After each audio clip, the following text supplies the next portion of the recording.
छीटा जवानी के उड़े दहो, मनवा से मनवा के जुड़े दहो।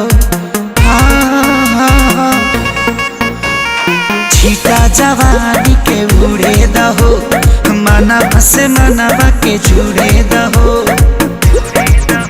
आज सुते दरिया तान के तान के तान के टूट जाए राजा जी, टूट जाए राजा जी पलंग सागवान के, टूट जाए राजा जी पलंग सागवान के।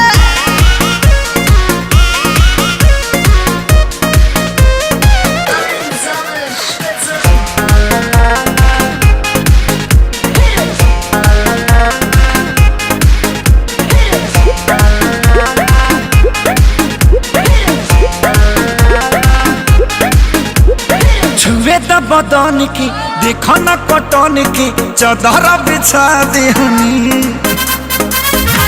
पलम जी मन पिघला दे हनी, पलंग पर झुलुआ झुला दे हनी।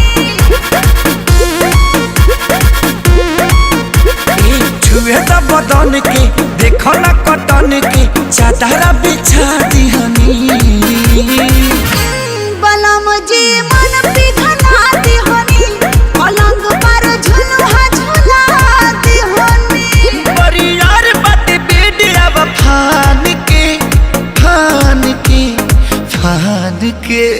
टूट जाए राजा जी, टूट जाए राजा जी पलंग सागवान के, टूट जाए राजा जी पलंग सागवान के।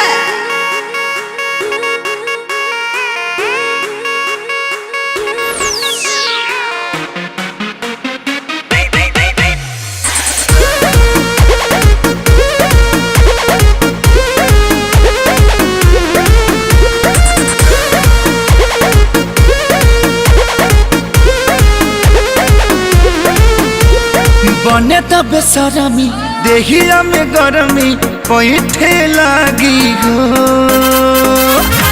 कमरिया ऐठे लागी हो, नस नस बैठे लागी हो।